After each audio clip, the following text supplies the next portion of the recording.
കഴിഞ്ഞ കുറേ ദിവസങ്ങളായി സോഷ്യൽ മീഡിയയിലെ ഏറ്റവും വലിയ ചർച്ചാ വിഷയങ്ങളിൽ ഒന്ന് തന്നെ താരസംഘടനയായ അമ്മയെ പറ്റി തന്നെയാണ്. അൻസിബ ഹാസിന്റെ വെളിപ്പെടുത്തലും അമ്മ സംഘടനയിലെ പൊട്ടിത്തെറികളും എല്ലാം തന്നെ സോഷ്യൽ മീഡിയയിൽ വളരെ വലിയ രൂപത്തിൽ തന്നെ ചർച്ചാ വിഷയങ്ങളായി മാറിക്കൊണ്ടേയിരിക്കുകയാണ്. ഓരോ ദിവസം കൂടുന്തോറും ചൂടായ ചർച്ചകൾ തന്നെയാണ് അമ്മ സംഘടനയിൽ നിന്ന് പുറത്തു വരുന്നത്. അൻസിബയുടെ തുറന്നു പറച്ചിലും വെളിപ്പെടുത്തലും എല്ലാം തന്നെ വലിയ രൂപത്തിലുള്ള ഒരു വാതിൽ തന്നെയാണ് അമ്മയിലേക്ക് തുറന്നു വെച്ചിരിക്കുന്നത്. അമ്മയുടെ താരസംഘടനയിലെ നേതൃത്വം മാറിയതിൽ പിന്നെയും ഒരുപാട് പ്രശ്നങ്ങളൊന്നും നടക്കില്ല എന്ന് വിചാരിച്ചപ്പോൾ വീണ്ടും തെറ്റുകയായിരുന്നു.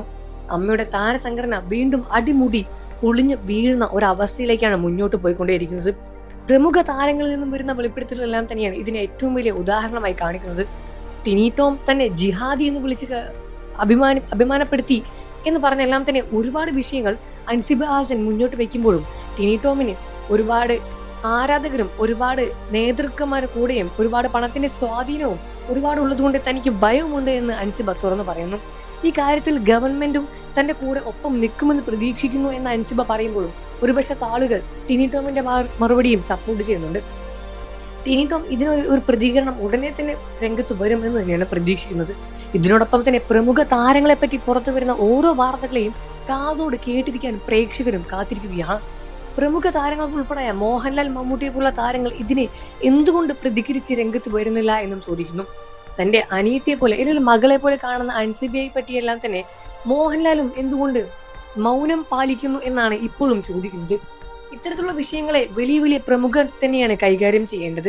അമ്മയിലെ താരസംഘടനയിലെ നേതാക്കളായിരുന്ന മോഹൻലാലെല്ലാം തന്നെ രാജിവെച്ച് രംഗത്ത് വന്നിട്ടുണ്ടായിരുന്നു. പിന്നീട് വന്ന നേതൃത്വം തന്നെയാണ് ഇത്തരത്തിൽ ഒരു പ്രശ്നമില്ലാതെ മുന്നോട്ട് കൊണ്ടുപോകാനുള്ള കാരണം. ഹേമ കമ്മിറ്റി ആയിരുന്നു ഇതിന് ഏറ്റവും വലിയൊരു കാരണമായി ചൂണ്ടിക്കാണിച്ചത്.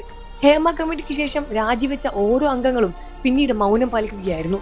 എന്തുകൊണ്ട് ഇവർ രംഗത്ത് വരുന്നില്ല എന്നും ഇവർ മൗനം പാലിച്ച് വിട്ടുനിൽക്കുകയാണോ എന്നെല്ലാം തന്നെ ഒരുപാട് ചോദ്യങ്ങൾ വരുന്നുണ്ട്. എന്നാൽ പിന്നീട് വന്ന കമ്മിറ്റിയും ഒരുപാട് പ്രശ്നങ്ങൾ തന്നെയാണ് നേരിടുന്നത്. ഇപ്പോൾ കൂടി ഇത്തരത്തിലുള്ള പ്രശ്നങ്ങളെല്ലാം തന്നെ എങ്ങനെ ഇവർ സ്വാധീനിച്ച് എങ്ങനെ മാറ്റി വീണ്ടും അമ്മ എന്ന താരസംഘടനയെ ഉയർത്തെഴുന്നേൽപ്പിച്ച് കൊണ്ടുവരും എന്ന് തന്നെയാണ് ഒരു ചോദ്യചിഹ്നമായി തന്നെ അവശേഷിക്കുന്നത്. ഈ വിഷയത്തിൽ നിങ്ങളുടെ അഭിപ്രായം എന്താണെന്ന് വീഡിയോയ്ക്ക് താഴെ കമന്റ് ചെയ്ത് പറയുക. വാർത്തകളും വിശേഷവും എത്രയും പെട്ടെന്ന് അറിയാൻ നമ്മുടെ വീഡിയോ ഒന്ന് ലൈക്ക് ചെയ്ത് ചാനൽ ഒന്ന് സബ്സ്ക്രൈബ് ചെയ്ത് സപ്പോർട്ട് ചെയ്യുക ഫ്രണ്ട്സ്.